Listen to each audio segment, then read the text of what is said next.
Di sini saya mengajak seluruh teman-teman untuk mengutuk keras dan benar-benar mencari lokasi Sofikatul Al-Hayat Al-Mayat Al-Babi itu, saudara.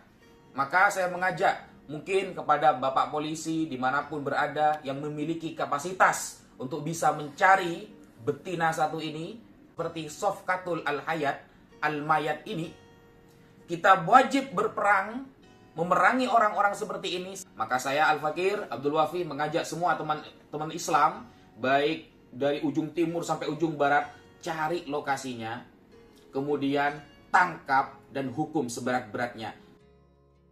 Uteke. Bahasa Koreanya tuh begitu teman-teman ya. Bahasa Korea nih. Uteke, uteke. Kalau lihat film Korea, ya kan opa-opa Korea tuh suka ngomong uteke, uteke.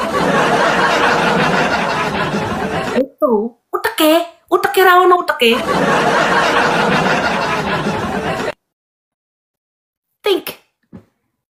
Ya. Saya sudah dengan baik loh menawarkan, Anda mau debat offline, mangga, welcome, kami welcome. Saya jemput Anda di bandara. Yang saya mau tuh bukan bibir moyong, bibir moyong tiap hari masuk ke rumah saya. Makanya kalau saya jalan-jalan ke Amerika nih. Abdul Somad, Adi Hidayat, Donitan kemana aja, cok? Ngapain aja? Jangan cuma bisanya ke podcastnya Dr. Richard Lee doang beraninya. Lalu membuktikan Isa Al-Masih sama dengan Tuhan Yesus. Apa katanya? Yaitu karena di Indonesia ada gereja namanya Gereja Isa Al-Masih katanya. Karena membuktikan bahwa Yesus adalah Isa Al-Masih, katanya di Indonesia ada namanya Gereja Isa Al-Masih. Kemudian di Alkitab terjemahan lama, Seleber, dikatakan ada nama Isa Al-Masih. Udah begitu doang.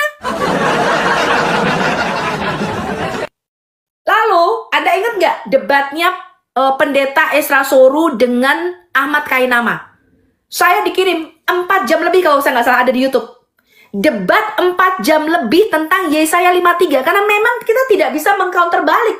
Mereka tuh hanya mau bertanya tentang Alkitab. Hanya mau bertanya tentang Alkitab, kita tanya balik, nggak bisa, digerebek Anda. Berdebat 4 jam lebih tentang Yesaya 53. Penyalipan, membuktikan penyalipan Yesus itu historis atau tidak. Apa jawaban Ahmad Kainama kesimpulannya? Bukti bahwa Yesus tidak disalib adalah tidak ada bukti. Bukti bahwa Yesus tidak disalib adalah apa? Tidak ada bukti.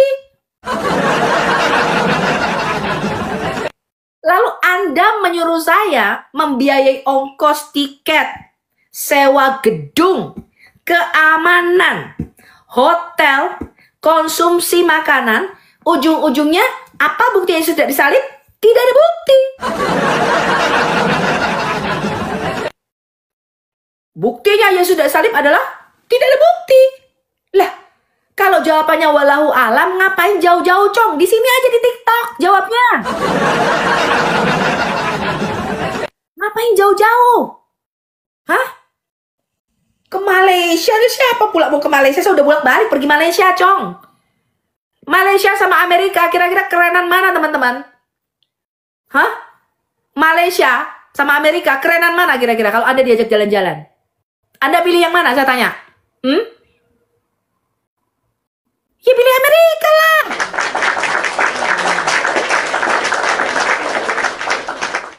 Ya. Dengan tanpa malu Tasik Ngaji, mungkin Bu Sofi mau membiayai visa kami.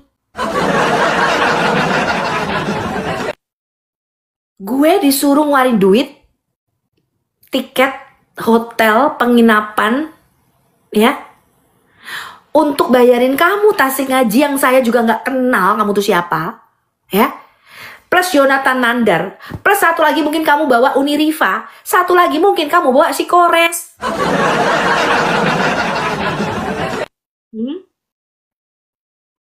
Masya Allah. Bu, kalian tuh cemilannya apa sih di Indonesia? Cemilannya yang sehat sedikit kek. Ya, supaya nih otaknya nih brandnya itu jalan gitu loh.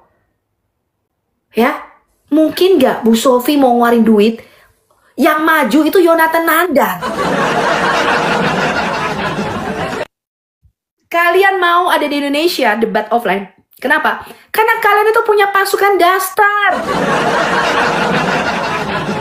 Kalian tuh punya pasukan daster dan pasukan masker, teman-teman. Jadi kalau kalian debat, lalu kayak kemarin tuh siapa yang berdebat ini, yang baru ini Pendeta Muriwali, ya, Pendeta Muriwali dengan Pendeta siapa, Musa kalau saya nggak salah, siapa saya nggak tahu. Baru ditanya, loh kalau cuma masalah kontradiksi, di Quran juga banyak kontradiksi. Apa kata Egy Sujana? Oh, halal darahmu, bisa saya bun-bun, kau bisa saya. Pendeta Budi Azali cuman bertanya, saya punya teman-teman di TikTok, ex-muslim, mereka berkata bahwa tidak ada keselamatan di dalam Islam, karena mereka harus dicuci dulu masuk dosanya ke neraka. Langsung berdiri tuh orang Islam. Siapa yang mengatakan kami masuk neraka? Wah, halal darahnya, coba bayangin. Orang Islam. Nih saya tunjukkan nih, saya baru ke ininya si Wifi Naja. Ya. Saya putarkan videonya si Wifi Naja. Ya, sebentar sebelum kita menanggapi Zuma. Ya.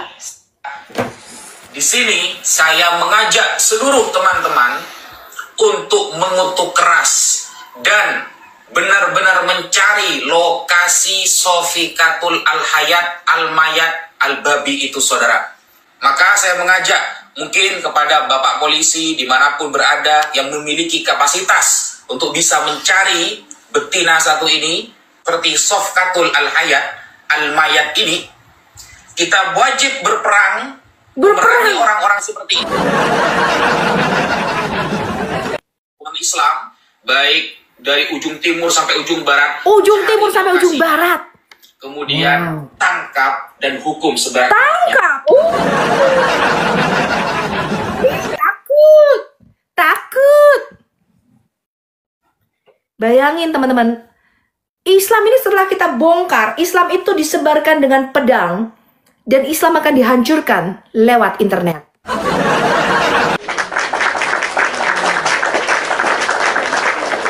Ideologi Islam itu disebarkan lewat pedang. Kalau Anda baca sejarah peperangan, bagaimana Muhammad mengislamkan kota Mekah dengan cara Fatu Mekah. Barang siapa yang tidak mau aslam taslam, tunduk, maka darah dan hartanya halal untuk aku tumpahkan. Itulah cara-cara Muhammad mengislamkan seluruh semenanjung Arab. Lalu dia mengusir semua orang Yahudi yang ada di Yatrib, di Madinah. Dia mengatakan harus diusir orang Yahudi dan Nasrani keluar dari seluruh semenanjung Arab. Itulah caranya Arab diislamkan dengan pedang, teman-teman. Ingat, makanya simbol mereka pedang. Ya, Anda kalau lihat pasukan daster putih dan masker, Anda kalau lihat yang datang ke komalnya Edis itu apa? Edis, di mana kamu? Buka kacamatamu. Di mana kamu? Sherlock. Kenapa, teman-teman? Karena kultus agama Islam ini adalah kultus agama kekerasan. Ya, bagi teman-teman saya yang memang mereka tidak seteroris itu, setelor itu, karena sebenarnya mereka nggak tahu tentang Islam sedalam itu. Ya, mereka berpikir Islam itu agama damai. Anda lihat kemarin nggak debatnya Bang Edis waktu ada ibu-ibu yang mualaf yang dia bilang, bapak saya Katolik tapi saya Muslim. Dia berkata, kalau kami itu toleransi, Bang Edis. Kami itu toleransi. Sebenarnya Muslim yang berkata begitu karena mereka sebenarnya tidak mengerti ajaran Islam, teman-teman. Mereka nggak paham. Karena mereka itu masih ada rasa kemanusiaannya, masih ada rasa Pancasilanya. Tetapi Islam tidak seperti yang mereka bayangkan dan mereka gambarkan. Ini buktinya ya. Ini saya putarkan lagi nih. Nih, pengakuannya si Wifi Naja nih. Ya, kita lihat ya.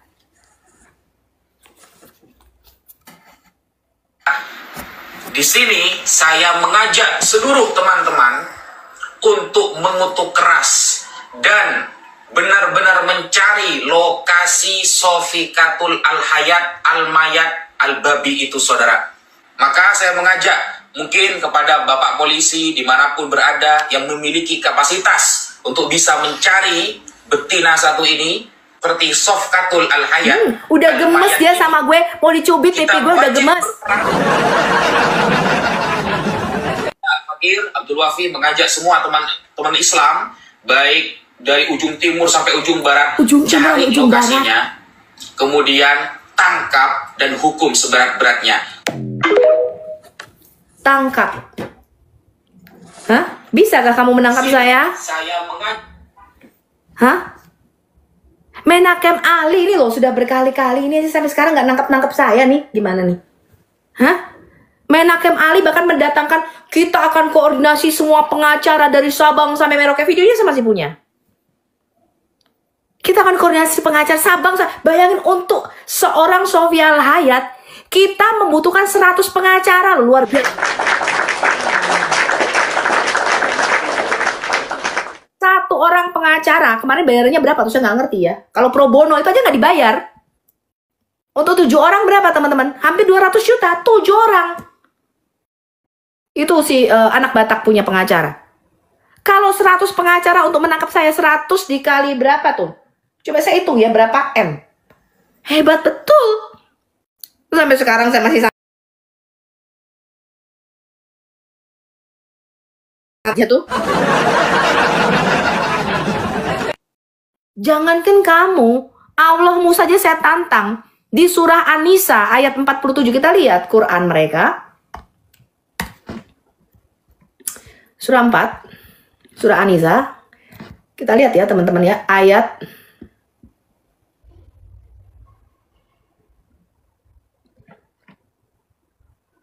ke-47. Ini gampang membuktikan Islam tuh bener apa enggak. Ini aja tantangan nih. Allah berkata begini nih. Hai kamu orang-orang yang diberi kitab Yahudi dan Nasrani, berimanlah kamu kepada apa yang telah kami turunkan, yaitu Al-Quran, yang membenarkan kitab yang ada pada kamu sebelum kami.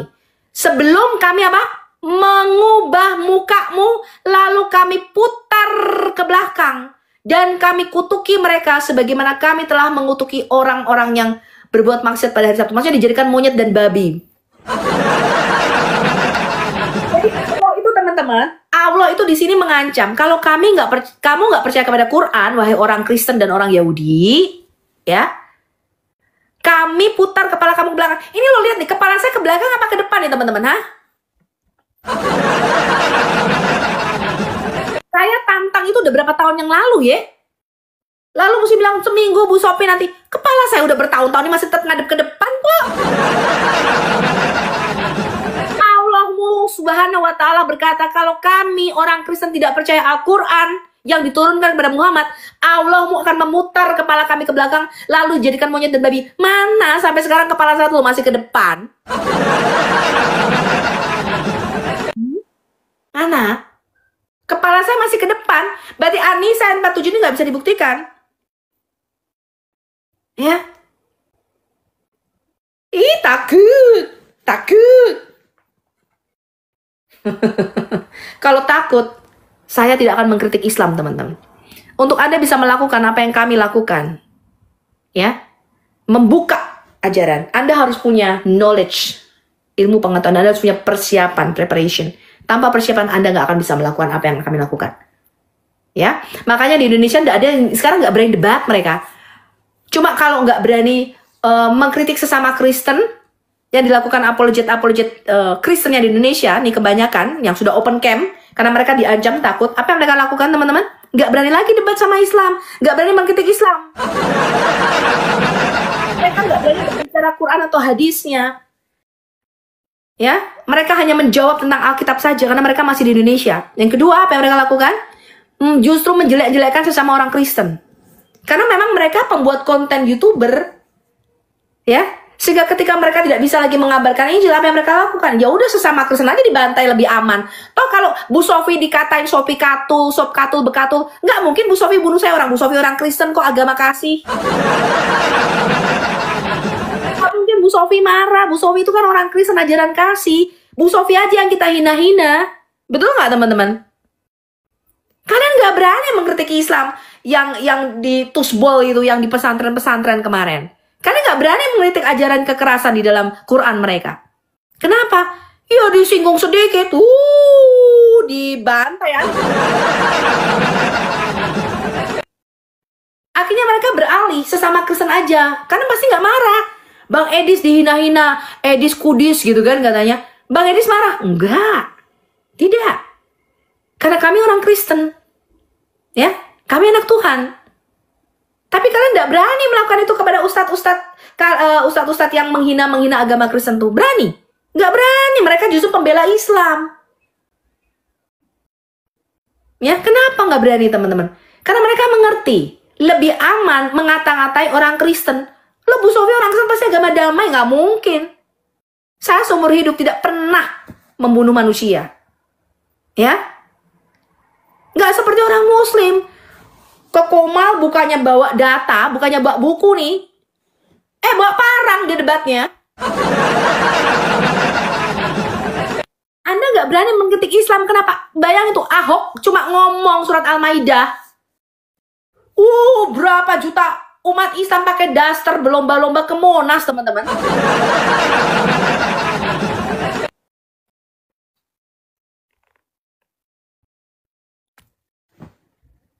Gak berani. Yang kalian serang sendiri apa? Lebih aman kalian nyerang teman-teman Kristen sendiri. Bu Sofi deh yang kita katakan, Bu Sofi orang Kristen gak mungkin marah sama saya. Ya gak? Bahkan beberapa orang sudah bilang, Bu jangan dibalas, Bu jangan dibalas. Makanya saya diem aja. Iya kan? Nanti kalau saya ikut ngata-ngatain dipikir, wih mana kasihnya katanya Bu Sofi orang Kristen. Tapi ada orang saya begini, saya juga punya hak pembelaan. Itu namanya pembenaran diri sendiri, teman-teman.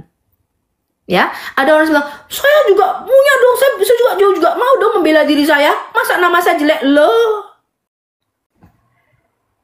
Ini kita harus punya sikap seperti Yohanes Pembaptis. Biarlah nama Yesus yang semakin besar dan aku semakin kecil. Tapi ada banyak orang-orang yang gak bisa seperti itu, teman-teman. Itu namanya berdiri dari kebenaran sendiri. Dia pengen membela, padahal yang diomongin itu gak ada yang benar. Saya lihat videonya, saya ketawa. Gak ada yang bener yang diomongin. Cuman saya gak mau memperpanjang itu. Kenapa saya gak mau menjadi seperti dia? Gak level. Saya ngebales orang Kristen, betul gak? Betul gak? Gak cuman satu, beberapa.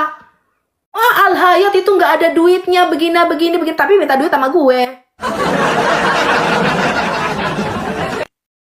Al-Hayat gak ada duitnya, tapi minta duit dong Bu Sofi.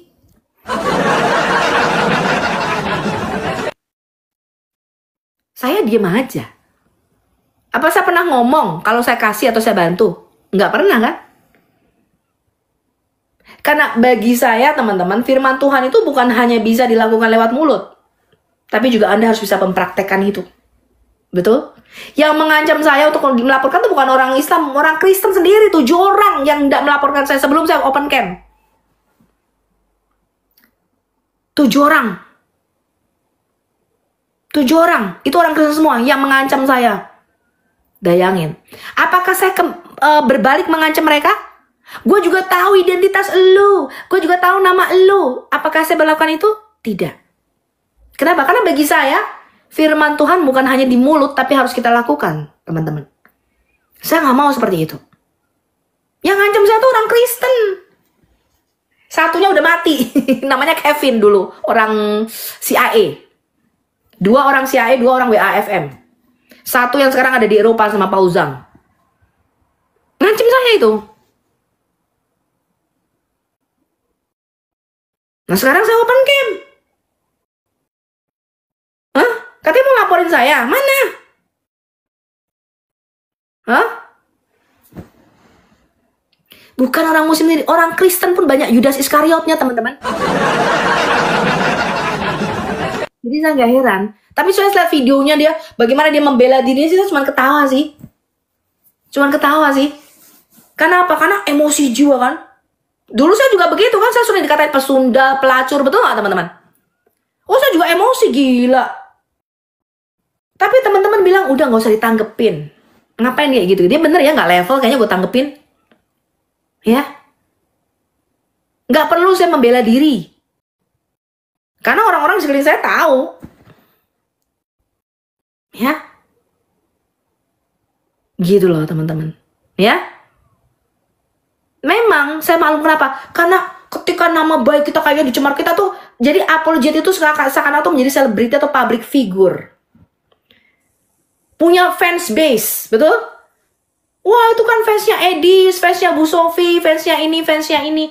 Loh, kita ini bukan selebriti, teman-teman. Bukan selebriti kita, Bapak Ibu. Kita ini pemberita firman, pembela iman, namanya seorang apologet. Iya. Tapi beralih profesi beberapa menjadi seorang selebriti. Mentalnya mental selebriti. Nah, itu, ya. Nah, itu teman-teman. Anda bisa lihat dari buahnya kok. Ya, di tempat Bang Idris banyak sekali yang bertobat. Saya tahu banget. Ya. Jadi, walaupun apapun yang kalian omongin, Edis begini, Bu Sofi begini, yang jelas saya melihat buah. Yesus berkata apa? Dari buahnya lah kamu akan tahu pohonnya. Betul? Anda boleh berkokar. Dulu saya yang nonton lebih daripada Edis TV. Edis cuma 20.000. Wah, saya dulu yang nonton sampai 35.000. Boleh sih. Tapi bukan itu yang Tuhan Yesus lihat. Yang Tuhan Yesus lihat apa? Motivasi hati kita dan apa? Buahnya. Betul? Yesus berkata, dari buah. Bukan tingginya pohon itu, bukan lebat daunnya, bukan. Bukan batang, bukan gedenya batangnya, bukan. Tapi dari buahnya lah kamu bisa melihat pohonnya. Dari situ kamu tahu, apakah pelayanan dia efektif, apakah pelayanan dia berdampak atau tidak. Kamu akan tahu, teman-teman. Betul? Dari buahnya kamu bisa lihat. Banyak yang bertobat, teman-teman. Banyak yang berbalik kepada Kristus. Saya tahu itu sendiri. Ya, kenapa? Karena mereka ngiri. Karena Bang Edis ini lagi naik daun. Dicoba, dipadamkan. Di framing, kayak dulu waktu Sofia naik ke daun, ya waktu nama Sofia Al-Hayat mulai naik daun, lalu dibilang apa? Sofia ini simpanan pendeta lah, pokoknya banyak sekali gosip-gosipnya teman-teman. Mereka mencoba menyerang pribadi itu, kenapa? Karena mereka iri. Ya, lagu dengan cara mendompleng nama besar Bang Edis, mendompleng nama besar Sofia Al-Hayat, nyantol-nyantol di judul YouTube-nya. Mereka pengen apa? Meraih subscriber, mereka pengen meraih penonton, teman-teman. Ya, makanya di dunia maya ini kita harus berhati-hati menjaga hati kita. Kenapa? Karena ketika Anda di dunia maya, Anda itu dikenal banyak orang. Ya, tidak memungkiri Anda tuh punya fans. Saya juga ngefans sama CP. Saya tuh fans beratnya Christian Prince karena saya dulu tiap hari nonton dia, teman-teman. Saya belajar banyak dari dia. Itu nggak bisa dipungkiri. Ketika Anda di dunia media sosial, Anda punya fans. Ya, Anda punya penggemar. Tapi ingat, jangan sampai kita meninggikan diri kita. Ya, makanya jaga kerendahan hati. Jaga selalu motivasi hati kita.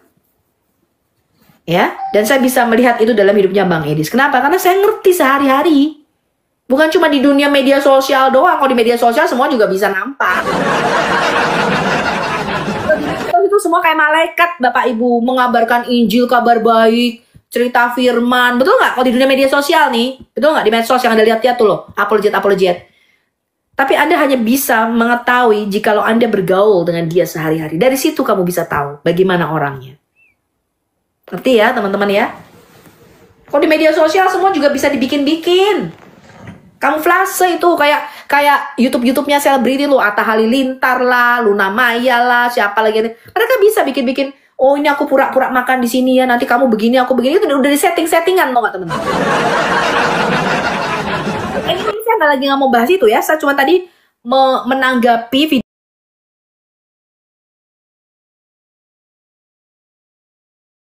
Menanggapi video di Malaysia, lalu dia bilang saya yang suruh biayainya. Aduh. Yang disuruh berdebat setelah saya harus mengeluarkan biaya, yang disuruh berdebat Yonatan Nandar, teman-teman. Ya, kata orang Korea apa, teman-teman? Uteke. Oke, sekarang saya mau tanggapi soal videonya Zuma yang tadi barusan live ini. Kita lihat ya. Apa kata Zuma? Yang diuji kita. Maka kalian sedang diuji. Wahai saudara-saudaraku Kristen, kalian sedang diuji. Diuji apa? Diperlihatkan Bible kepada Anda untuk diuji kepada Anda sebagai ujian. Apakah Anda ingin mengikutinya atau tidak? Apakah Anda ingin memiliki kemudian kecerdasan intelektual sebagai manusia atau tidak? Atau jangan-jangan yang berkata dalam Al-Quran, Ulaika hum syarrul bariyah. Mereka yang tidak menggunakan akal adalah seburuk-buruknya makhluk. Anjing, seanjing-anjingnya anjing. Tak ada anjing yang menyembah anjing. Seburuk-buruknya anjing, dia punya raja anjing, dia nyembah anjing. Tapi seburuk-buruknya anjing gak ada yang nikahi anak anjing. Bentar aku ambil jamku dulu ya. Aku aku ambil air minum sebentar ya, haus aku ya. Dengerin nih apa kata Zuma, nanti kita review. Babi-babinya babi, tak ada babi menyembah babi. Tapi ada manusia yang konon pintar, cerdas. Kok bisa-bisanya menyembah manusia? Ya iya kalau manusia katanya. Tapi kalau bukan manusia gimana dong? Kalau bukan manusia, lalu siapa yang mereka sembah? Kepadaku telah diberi kuasa. Catat, kepadaku telah diberi kuasa. Ini siapa ini? Kalau Tuhan diberi kuasa mustahil, kecerdasan. Unsur pertama kecerdasan. Kepadaku telah diberi kuasa. Ini siapa diberi kuasa ini? Siapa yang memberinya kuasa dan siapa dia yang diberi kuasa? Tuhan ke dia? Kok Tuhan diberi kuasa? Kok Tuhan diberi kuasa? Berarti yang kalian sembah adalah makhluk Tuhan yang diberi kuasa. Itulah. This is what Ivy League universities you can get into with a 3.6 GPA. Aduh, iklannya banyak ya. Jadi Tuhan dan Kristus. Oh my God. Bang, Bukan. Reno Saputra tuh apa bang? Religiusnya bang, pahamnya? Iya, silakan Saudara Reno. Iya, Reno apa? Pahamnya apa? Penganut apa? Itu aja sih Bang yang mau tanyakan Bang. Iya, maksudnya ditanya dari agama mana maksudnya Mbak Ted? Kamu Reno? Oh, Kristen Katolik. Oh Katolik. iya, Kristen. Jadi sekaligus menanggapi apa yang Bang Juma sampaikan mengenai Iqra ya. Iqra itu artinya membaca. Membaca kita Reno bukan hanya membaca kitab suci saja Reno. Nah, kalau kita membaca ingin mendapatkan atau mengetahui apa yang sedang kita baca, bukan begitu Bang Juma? Ada kajian, ada analisa, Iya, betul. ada kesimpulan, ada keputusan, lalu ada tindakan. Iya, Dan betul. yang kita baca bukan hanya Alkitab. Ya, Reno 2 Timotius 3 ayat 16 di situ dikatakan segala tulisan yang diilhamkan Allah memang bermanfaat untuk mengajar, untuk menyatakan kesalahan, untuk memperbaiki kelakuan dan untuk mendidik orang dalam kebenaran. Jadi selain kita mendengarkan siraman rohani dari berbagai macam media atau tulisan, di Alkitab ini bisa diperbaiki kesalahan kita ya, agar kita terhindar dari berbagai macam tindakan-tindakan yang sampai bisa menarik kita melakukan tindakan yang sifatnya kriminal. Itu akan bisa pudar ketika kita sudah paham tentang apa kebenaran. Coba bayangin, orang Islam membenarkan agamanya menggunakan Alkitab.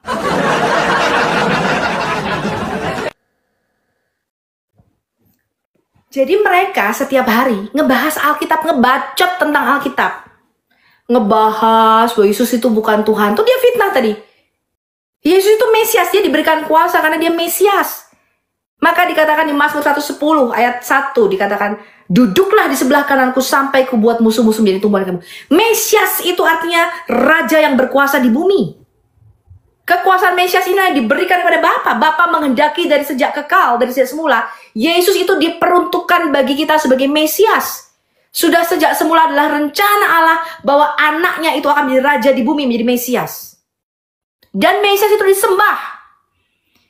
Di mana? Di Daniel 7 ayat 9-14. Kepada Mesias, semua bangsa di muka bumi dari segala suku, lidah, bangsa dan bahasa akan sujud menyembah kepada Mesias. Mesias disembah, saya tunjukkan ayatnya. Ya. Nah, mereka tuh hanya bisa menipu orang-orang Kristen yang memang tidak pernah baca Alkitab.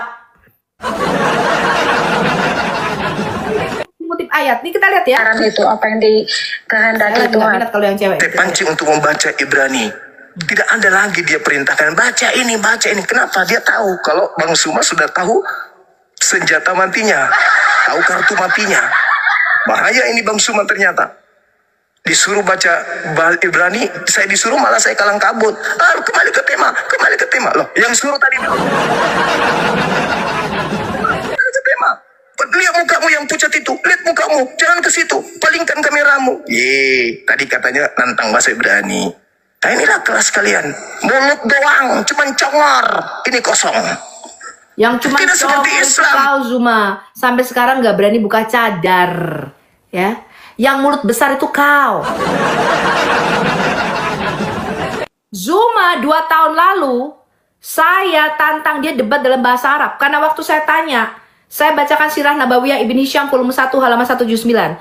Mengapa Nabi Anda Muhammad ketika menerima wahyu dicekek 3 kali dalam gua Hira, dia nggak bisa jawab. Malah Zuma bilang ini, coba Sof baca bahasa Arabnya katanya. Saya bilang, oke, saya tantang kamu debat dalam bahasa Arab dengan Brother Ahmed. Orang Arab asli, bahasa ibunya dia lahir sudah alhamdulillah dia. Saya tantang kamu debat dalam bahasa Arab, saya mau lihat dengan Brother Ahmed. Gak berani maju, yang berani maju si Wifi Naja teman-teman. Saya bilang ayo dua-dua deh, saya sama Ahmed, kamu sama Wifi Naja, maju dua-dua debat dalam bahasa Arab. Kita buktikan kalau kamu memang pintar bahasa Arab, bisa berbahasa Arab. Gak berani Zuma teman-teman. Anda tanya Pak Erben tuh, gak berani, gak bisa bahasa Arab. Apalagi si bibir monyong. Ini loh, saya ahli bahasa Ibrani, disuruh bahasa Ibrani nggak bisa. Dia cuma tahu satu, dia apalin. Saya juga bisa kalau begitu. Kulhu Allahu ahad, Allahu somad, lam yalid walam yulad walam yakul lahu kufuwan ahad. Bisa gue. Ya kalau cuma kayak gitu aja bisa saya. Mereka tuh penipu-penipu teman-teman. Kita lihat apa kata Zuma tentang nubuatan di Yesaya. Ini kita lihat nih. Diisi ini dulu baru ngomong. Ente ngomong dulu, ini kering kosong, kerempongan di dalam, keroncongan ini otak kosong, cuman ada isinya dedak.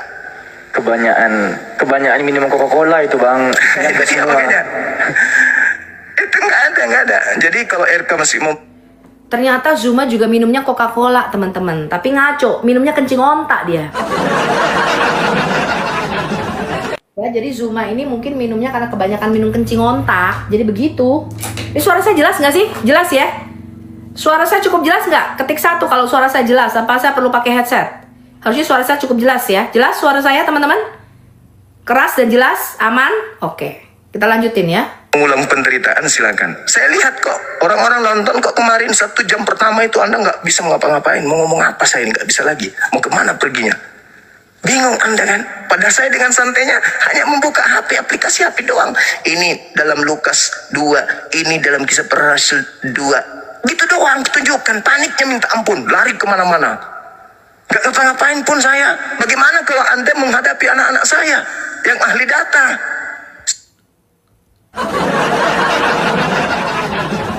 Panik ngadepin kamu, Zombreng. Kamu aja saya tantang sampai sekarang nggak pernah berani debat. Ya, cuma bisa menghina. Saya kejar kamu kalau kamu naik ke komanya Pak Erben, kalau kamu naik ke komanya CP, saya kejar kamu. Kamu naik ke komanya Pak Bom Bom. Apa kata kamu? Nggak berani kamu debat lawan saya. Nggak berani dia. Ini kita lihat nubuatan dia ya katanya ya. Kita lihat, kita lanjut. Seperti Ardiansa, Koret. Masya Allah. Kantor mau harga berapa? Kalau boleh tahu. Ambil aja rumah saya bang. Di tengah kota. Di Medan, di lokasi Medan. Iya, di Medan. Di Medan kemarin. Betul, di Medan. Mana? Ada 6.400 meter. 2,5 itu udah semua, ada 900. Mana ya? Nah, itu dia. Ya. Iya, silakan. Nanti kita jumpa Bang Arif. Insya Allah bulan depan saya di Jakarta, mungkin sekitar lama juga nanti sampai Juli di Makassar. Terus berarti bersekongkol mereka berarti. Oh iya bang, kasihan bang, orang dipermainkan bang, orang banyak green paus bang tadi malam bang. Setelah green paus bang, ada aja bang. Ini kak sah kah gitu kah gini kah katanya bang. Mana ya tadi ya teman-teman ya detik Tapi keberapa suaranya ya? persis Bang Suma kok. Iya, kan sekarang ada itu, apa itu yang bisa niru-niru suara? Ini teman-teman sekalian, kita nggak bisa pungkiri ya bahwa teknologi AI sekarang itu. Bentar ya teman-teman ya, kita lihat pernyataannya si Zuma ini tadi. Aminan. Bukannya kan Masya Allah.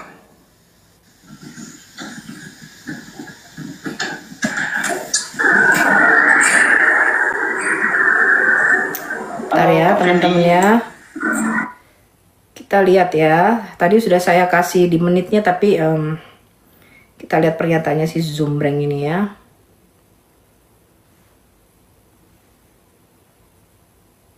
I want to buy your house. I can pay you cash for your house, no matter what condition it's in. 1 jam. Coba ya. Nabi Muhammad. Tapi silakan Anda cari. Mungkin nanti 2000 tahun lagi akan datang Nabi. Kalau Anda menolak Nabi Muhammad, silakan Anda cari Nabi yang lain. Dia menggantikan Tuhan dengan yang bukan Tuhan. Apakah mungkin tukang periuk menjadi periuk? Apakah mungkin Tuhan menjadi ciptaan? Itu yang disinggung pada data-data berikutnya. Coba Anda baca. Ada kan? Iya bang, ada bang. Subhanallah. Sekarang pertanyaan saya, siapa yang mengatakan dalam konsep agamanya? Kita lihat ya, tadi si Zuma mengatakan, dia mengutip, bisakah tukang periuk menjadi periuk? Ini kita lihat, benar nggak pernyataan itu atau bohong? Ya, kita lihat. Ini yang tadi dia kutip. Kalau tadi ada orang yang bilang benar-benar, nah itu orang Kristen on. Kita lihat Yeremia pasal yang ke-18. Kita lihat ya. Tadi dia dikatakan bahwa di dalam Yeremia pasal 18 dikatakan tukang periuk nggak bisa jadi periuk. Bukan itu yang Tuhan katakan. Kita lihat ya. Firman Tuhan datang kepada Yeremia, bunyinya ya, berkata demikian, "Pergilah dengan segera ke rumah tukang periuk. Di sana aku akan memperdengarkan perkataan-perkataanku kepadamu. Lalu pergilah aku ke rumah tukang periuk. Dan kebetulan ia sedang bekerja dengan pelari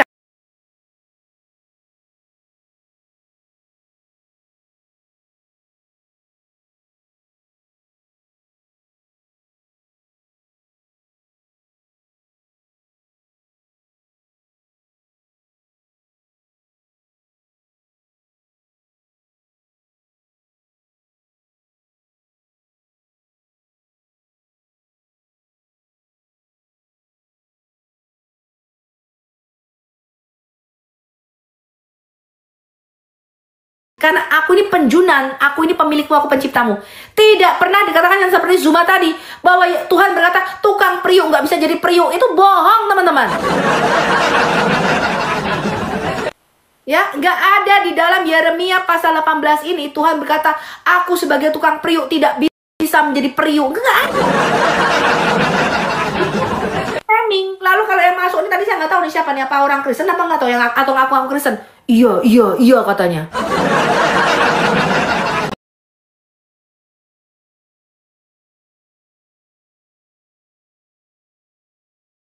Tukang periuk tidak bisa menjadi periuk. Ya, di Yeremia pasal yang ke-18 tidak bicara mengenai hal itu. Dia bicara mengenai bahwa Allah adalah penjunan, pembentuk Israel. Israel itu seperti periuk di tangan Tuhan yang bisa Tuhan hancurkan dan Tuhan bisa bentuk kembali. Ya, jadi ini kebohongan yang besar dari mulut Zuma. Ya, lalu dia mencoba membuat ayat sendiri. Di situ dikatakan mana bisa Tuhan tukang periuk jadi periuk, katanya kan on teman-teman. Nah itu saya tidak berani jawab bang. Kita lihat ya. Pencipta langit dan bumi turun menjadi ciptaan, pembuat periuk menjadi periuk. Inilah yang kita bahas. Ada dua Kristus. Kristus yang mengajarkan dirinya, ini Rasulullah. Yohanes 17 nomor 3, Yohanes 5 nomor 36. Kau satu-satunya, la ilaha illa huwa. Mengenal engkau satu yang lain benar, dia la ilaha illallah. Lo Allah yang di Alkitab tuh bukan Allah subhanahu wa ta'alamu Zuma. terjemah nih, saya mau dengarkan sama saudara. Ilaha illa anta wa ana Rasulullah. Yohanes 17:3. Hidup kekal itu adalah mereka mengenal engkau satu-satunya Tuhan dan mengenal kamu sebagai apa? Mengenal aku sebagai Rasulullah. Ini iman Islam. Kata Yesus, Yohanes 17, hidup kekal itu adalah titik 2. Mengenal engkau satu-satunya Tuhan. Mengenal aku sebagai Rasul Tuhan. Lebih dari kodrat Rasul Tuhan, Anda jatuh jauh dari hidup kekal. Ada yang menambahkan tuh, oh salah Yesus, kamu itu bukan hanya Rasul, tapi kamu juga adalah Tuhan. Sudah tidak mendapatkan hidup kekal orang kayak begitu. Karena Yesus memberikan resep. Hidup kekal itu adalah mengenal aku sebagai Rasul. Selesai. Titik. Jangan ditambah. Siapa yang menambah tidak dapat hidup kekal.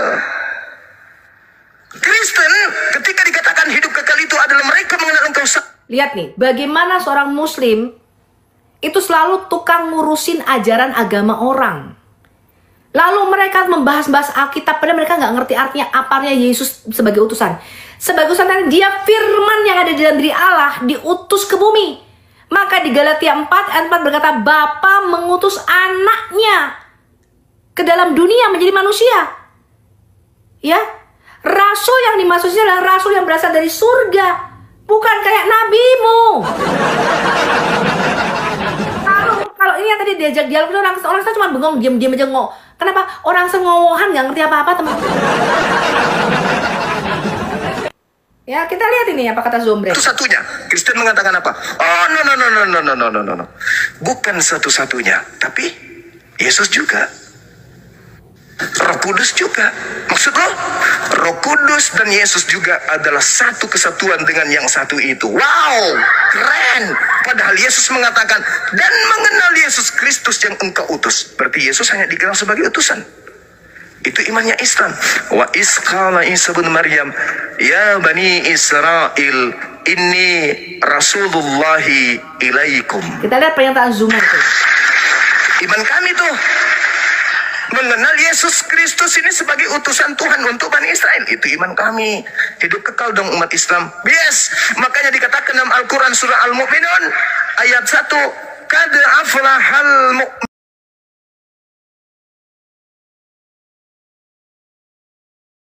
mu'minun. Islam bukan hidup kekal, teman-teman. Islam itu tegang kekal. Tegang terus tegang selama 70 tahun. Islam tidak mengenal apa namanya keselamatan, mereka mengenal kenikmatan. Di dalam Islam tidak ada namanya keselamatan. Mereka beribadah, beramal soleh untuk mendapatkan kenikmatan surga. Kita tidak mengenal keselamatan, nggak ada keselamatan. Karena selamat itu artinya melalui Mesias. Mesias itu juru selamat artinya. Ya, maka dikatakan hari ini telah lahir bagimu, yaitu Al-Masih, juru selamat. Punya Mesias, mereka nggak punya Mesias, nggak punya juru selamat. Mereka itu tidak pernah mencapai keselamatan jiwa. 1 Petrus 1 ayat 9 berkata, inilah tujuan imanmu, yaitu keselamatan jiwamu. Apakah Islam ada keselamatan? Tidak ada. Yang adalah kenikmatan. Maka di dalam Islam itu bukan kehidupan kekal yang mereka dapatkan, tapi tegang terus tegang selama 70 tahun, teman-teman. Tegang terus tegang selama 70 tahun. Ini iman Islam. Di dalam Islam gak ada yang namanya keselamatan, adanya kenikmatan. Maka apa yang haram di bumi, halal di surganya mereka. Di bumi gak boleh minum arak, minuman keras, di surga boleh, ada sungai Kamar. Di bumi tidak boleh selingkuh, katanya berzina, di surga boleh diberikan uruban atroba. Uruban atroba, kalau Anda lihat di dalam tafsir Imam Jalaluddin As-Suyuti, artinya pelacur surga, teman-teman. Luar biasa. Di dalam bukunya Jalaluddin As-Suyuti, tafsirnya tentang apa arti kata uruban atroba adalah bentuk jamak dari kata al-urub, artinya al-kahbah atau pelacur surga, teman-teman. Di sini nggak boleh kawin bolak-balik sana, boleh dengan siapa saja. Kamu boleh bersetubuh dengan siapa saja yang kamu kehendaki, boleh berzina dengan siapa saja yang kamu kehendaki, teman-teman. Lalu mereka berkata begini, Bu, di surga Islam nggak ada dosa lagi, Bu. Apa yang haram di sini halal di surga, Bu. Lihat lagi ya kata Zuma. Bagi saya itu bukan PR. Bagi saya itu adalah hasil akhir daripada PR, nilainya 100+. Sekarang bagi Anda nih, siapa yang menerima kitab termaterai? Kenapa dikatakan kitab termaterai? Kenapa? Mau bukti? Saya ambil Al-Quran. Dengar perkataan Zuma nih. Jam 1:01. Sorry ya. Oke. 1 jam 01 ya. Rekam teman-teman, rekam. Assalamualaikum. Waalaikumsalam warahmatullahi. Saya ambil Al-Quran misalnya. Ini bukan Quran, tapi ini semisal. Saya baca nih. A'udzu billahi minasyaitonir rajim. Bismillahirrahmanirrahim. Innamal mu'minuna alladzina idza dzukirallahu wajilat qulubuhum wa idza tuliyat 'alaihim ayatuhu zadathum imana wa 'ala rabbihim yatawakkalun. Termaterai. Semua orang mendengarkan. Anda paham maksudnya? Anda ngerti isinya? Tidak.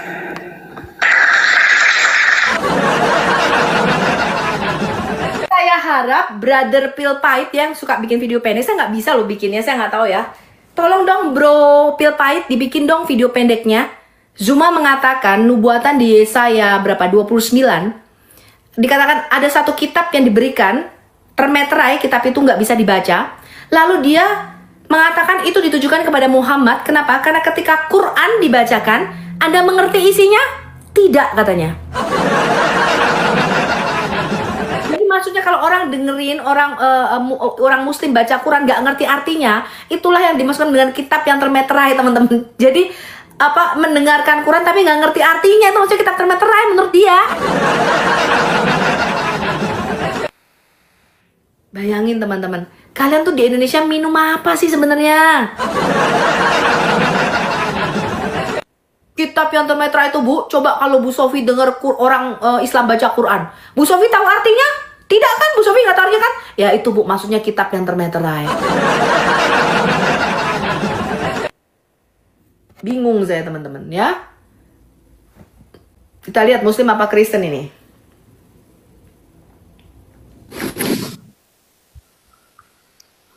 Salam Kak Sophia. Iya Bapak Kristen Pak, kita lagi mau dialog sama Muslim. Apa yang mau Bapak sampaikan? Kristen. Oke, saya mau nyampaikan sesuatu Bu Sophia, boleh Kak? Apa Pak?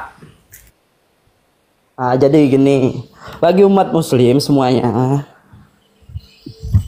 umat Muslim, jadi kalau mau membahas Kristen tuh jangan kejang-kejang umat Muslim. Yang kejang-kejang semuanya.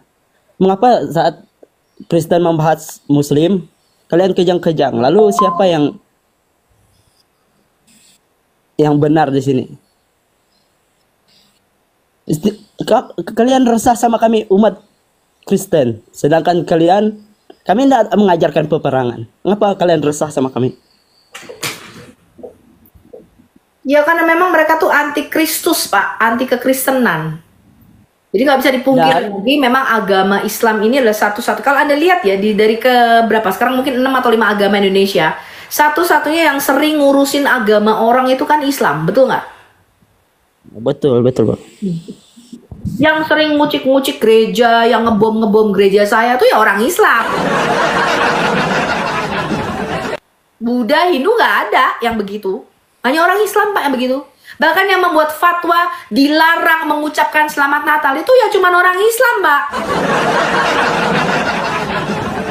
Karena di dalam ajaran Islam kita ini Yahudi dan Nasrani itu dipandang najis. Saking bencinya mereka kepada orang Yahudi dan Kristen, Pak. Maka di dalam Al-Quran itu yang disinggung itu cuma 2. Yahudi, Nasrani, Yahudi, Nasrani, Yahudi, Nasrani. Yang lain nggak ada, Pak. Itulah, Bu. Jadi jelas ya, kalau buat saya Islam ini bukan agama yang berasal dari pencipta alam semesta. Kenapa? Kalau Allahmu subhanahu wa ta'ala yang menciptakan saya, tidak mungkin dia berkata dia membenci orang Yahudi dan Nasrani. Itu nggak mungkin. Karena di dalam Alkitab Allah berkata, aku mengasihi semua manusia dari segala suku, lidah, bangsa, dan bahasa. Dia tidak pandang kulitmu hitam, kamu orang Afrika, dia nggak pandang itu. Dia tidak pandang kamu rambutmu keriting, dia nggak pandang kamu kulitmu putih, dia nggak pandang kamu orang matamu sipit.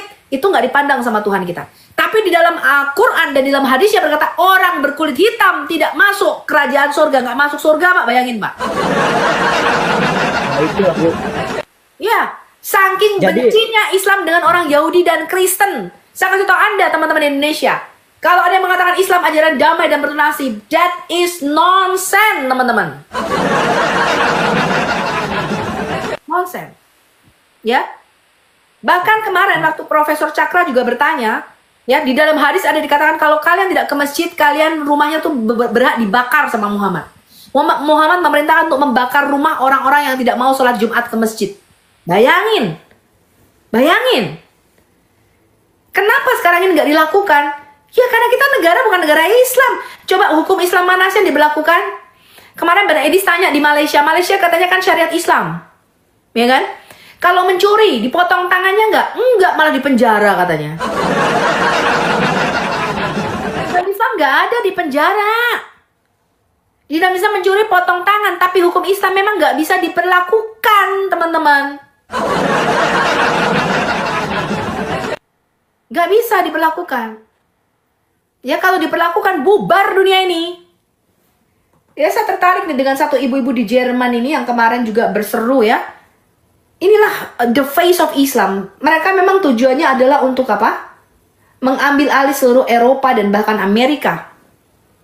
Ya, karena itu kita harus selalu menyerukan ini. Kalau saya bisa siaran 24 jam, apalagi saya bisa siaran dalam bahasa Inggris, I will talk to you in English ya, bagi semua yang English speaker.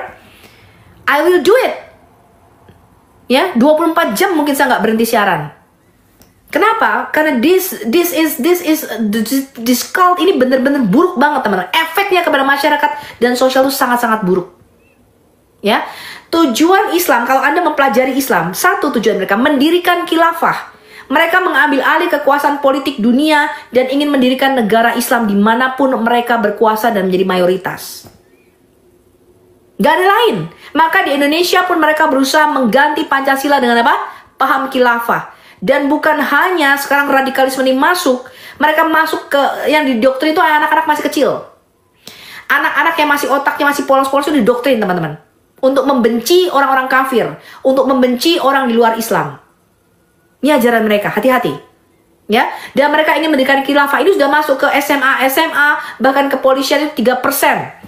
Di dalam tubuh kepolisian 3% itu adalah Islam garis keras radikal, teman-teman. Ya, yang ingin mendirikan khilafah dan mengganti Pancasila atas Indonesia. Anda perlu tahu itu. Oke, gini lagi, Bu. Mereka bilang juga agama kita tidak benar, tidak ada kebenaran, tidak ada keadilan di situ. Contoh ya mereka. Gimana kita saling mengasihi sesama manusia di ajaran kita? Di mana yang salahnya? Mereka justru berperang. Kita diajarkan setia, mereka diajarkan poligami. Di mana salahnya? Coba. Mereka diajarkan boleh berdusta, kita bahkan tidak satu pun boleh kita berdusta. Mereka bilang kita apa framing Alkitab. Mereka ditanya ini itu tidak nyambung. Gimana? Siapa yang salah sebenarnya? Coba pikirkan umat Islam semuanya. Berpikir yang cerdas sedikit umat Islam. Biar Indonesia bisa maju. Ya bayangin Pak. Saya mengerti ya sekarang. Kenapa Indonesia tuh nggak maju-maju. Cuman berkembang biak banyak anak aja. Kenapa Indonesia tuh nggak maju-maju? Karena kebanyakan kaum kadrun, Pak. Orang-orang ini memang harus dikurangi jumlahnya supaya otak mereka tuh berpikir cerdas. Ya, kebayang ya, ada 5 tingkat berpikir manusia, tingkat kecerdasan cara berpikir manusia. Yang pertama adalah menghafal, remembering. Itu adalah tingkat kecerdasan yang paling rendah. Saya turunkan dulu ya Pak ya. Ada lagi yang mau Bapak sampaikan Pak? Itu ya Bu. Bu Sophia. Oke. Salam ya Bu. Ya, terima kasih ya Pak ya. Dari 5 tingkat berpikir manusia ini, yang paling rendah itu adalah tingkat menghafal atau remembering. Kemudian kita masuk pada tingkat berpikir yang kedua, apa itu? Understanding, mengerti apa yang Anda baca. Mengerti data dari Anda tuh mengerti, perceive. Anda mengerti apa yang Anda baca. Ya. Tingkat berpikir kecerdasan yang ketiga adalah Anda bisa menganalisa. Saya kasih Anda contoh nih. Ketika di dalam Alkitab, Daud berkata begini, engkau adalah gunung batuku. Ya, Rasul Petrus mengatakan, inilah Yesus, batu yang dibuang oleh tukang bangunan telah menjadi batu penjuru. Ya. Lalu di dalam surat Rasul Paulus mengatakan Yesus Kristus adalah batu karang rohani yang mengikuti Musa, yang apa? Yang ketika Musa memukul batu itu keluar air yang memberikan mata air kehidupan bagi bangsa Israel. Itulah batu karang itu Yesus. Itu kan bahasa perumpamaan. Muslim teman-teman membaca itu aja nggak bisa. Dia bilang Yesus itu batu, bayangin. Contoh, mereka membaca perjamuan kawin anak domba. Mereka pikir itu kawin-kawin kayak di dalam kitabnya. Kenapa? Karena kecerdasan mereka tuh sangat rendah. Sangat rendah. Apalagi dalam permasalahan urusan agama. Ya. Tingkat berpikir ini menganalisa itu nggak bisa. Makanya orang Indonesia tuh gampang terprovokasi. Mereka berpikir bahwa apa yang mereka dengarkan di media sosial itu yang paling benar. Mereka nggak pernah ngecek. Maka kalau Anda tanya, itu saya pengalaman dulu zaman kuliah. Orang-orang anak kuliah itu ikut demonstrasi itu, protes-protes sana, ditanya substansi Anda demo itu apa, nggak tahu teman-teman. Kenapa orang itu gampang terprovokasi? Karena hanya mendengar dari ustadznya bicara begini, nggak dipikir, dia nggak bisa menganalisa. Sehingga mudah terbakar, terprovokasi. Demo, disuruh pakai dasar ke Monas. Pakai dasar putih ke Monas, ya lu ntar lu demo nih, demoin si Ahok nih, demoin begini-begini. Karena dia sudah menista agama, begini-begini. Karena tingkat kecerdasan bangsa Indonesia itu rendah, mereka tuh gampang terprovokasi. Ini pengalaman saya teman-teman. Saya beberapa tahun lalu, saya tuh nonton, kalau nggak salah TV One ya, kalau nggak salah. TV One atau apa, pokoknya TV Indonesia nasional. Dia tuh menyiarkan berita begini. Israel mengebom Palestina, mengebom Gaza, membunuh rakyat sipil, ibu-ibu dan anak-anak. Saya baca berita itu kan panas. Wih, gila. Masa kejam sekali nih bangsa Israel membunuh anak rakyat sipil, dibunuh. Lalu saya cari dong beritanya di internet. Saya cari beritanya yang utuh di CNN, di berita luar negeri. Ternyata apa? Ternyata nggak benar itu teman-teman. Kejadian yang sebenarnya adalah Palestina duluan, Hamas yang mengebom Israel, kemudian dibalas. Lah karena Israel ini punya teknologi namanya Iron Dome, dia punya teknologi cara mencegah nuklir, ya, bom atom masuk. Dibalas sama Israel. Palestina, Hamas nggak punya teknologi itu, kena sebagian, ya karena dia nggak bisa milih dong. Ketika dia ngebom, Israel itu ketika dia mau menghancurkan satu bangunan, dia tuh bikin peringatan dulu. Kita akan menghancurkan bangunan ini. Bagi ibu-ibu anak orang sipil keluar dari gedung ini, baru mereka bom itu gedung. Ya, tapi tidak bisa dihindari, namanya peperangan itu pasti ada korban teman-teman yang tidak bersalah. Orang Kristen Palestina pun, ada yang Kristen pun kena korbannya Bapak Ibu. Berada di tempat dan waktu yang salah. Orang lagi perang lu di tengah-tengahnya, gimana lu kagak kena? Coba bayangin, ada rumahnya di tengah-tengah. Di sini ada SMA 3, di sini ada SMA misalnya negeri berapa misalnya, 1 misalnya. Lagi tawuran, Anda lagi jalan pulang dari pasar, rumah Anda tuh di tengah-tengah. Kena nggak Anda? Ya kena lah. Ya, tapi bukan berarti Anda yang diserang, bukan. Anda sebagai korban. Jadi bayangin berita media-media Indonesia TV-TV nasional itu tidak memberitakan lengkap dan berimbang secara utuh. Padahal salah satu fungsi media itu harus memberitakan secara berimbang dan objektif, gak boleh subjektif. Tapi TV One, Indosiar, RCTI, semua beritanya apa? Israel ini bangsa Zion, merebut Palestina, ngebom orang sipil. Itu yang mereka dengungkan. Lalu orang Indonesia karena bodoh-bodoh, bahasa Inggris aja nggak bisa. Kita lihat itu, nggak ada yang bisa bahasa Inggris tuh. Pendebat-pendebat Islam tuh nggak bisa bahasa Inggris, teman-teman. Ya, karena saking bodohnya mereka nggak pernah baca berita sebenarnya, nggak pernah menganalisa, nggak pernah mencari tahu. Lalu apa? Terprovokasi. Pasang bendera Palestina, ya kan? Injak-injak bendera Israel. Kenapa? Terprovokasi. Karena gampang, mudah. Orang yang mudah itu adalah orang yang bodoh-bodoh. Coba Anda lihat itu, orang-orang yang dibayar jadi pengebom, bunuh diri, ya, yang tiba-tiba mereka bisa meledakkan kantor kepolisian, meledakkan istana negara, meledakkan Bali, ya, meledakkan gereja. Anda lihat background latar belakangnya, rata-rata teman-teman, edukasinya tuh rendah, Bapak Ibu. Orang-orang dengan pengetahuan yang sempit pakai kacamata kuda begini, itu gampang terprovokasi, Bapak Ibu. Nggak pernah lihat dunia luar. Ya, contohnya kayak Tasik Haji tadi. Masa saya dan Bang Edis berada di bawah perlindungan undang-undang Amerika disuruh keluar dari Amerika? Nggak bisa lah, kamu nih gimana? Negeri apa sampean ini? Makanya saya sarankan Anda tuh keluar negeri, teman-teman, jalan-jalan. Cuma bisanya ke Cibaduyut beli sepatu, ke Bogor Puncak kawin mutaah. Cuma ke Bogor buat cari cewek buat mutaah, gimana sih? Hari itu keluar negeri, lihat dunia, baca buku sejarah, pengetahuannya tuh yang luas. Ya, heran sama kalian. Makanya Zuma tadi, ya, tahu nggak bisa ngomong apa? Itu loh, dia saya ada nubuatan kitab yang termeterai. Itu kan Quran. Maksudnya kalau Quran itu dibacakan, nggak ada yang tahu artinya katanya. Nggak ada yang tahu artinya, itu maksudnya kitab yang termeterai itu katanya. Kalau kamu dengar bacaan Quran dalam bahasa Arab, kamu nggak tahu artinya kan? Dan itulah kitab yang termeterai katanya.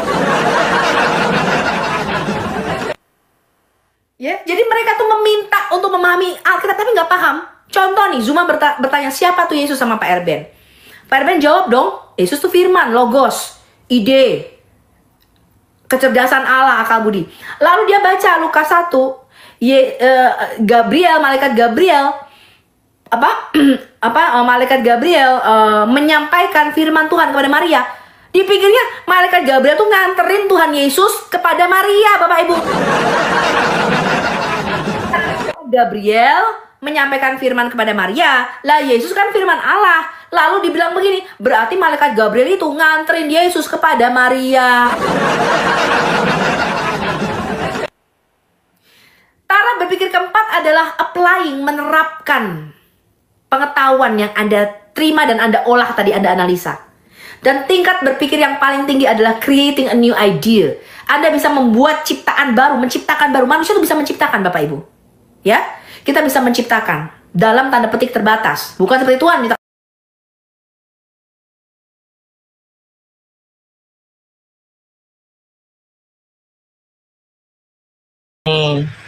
Itu.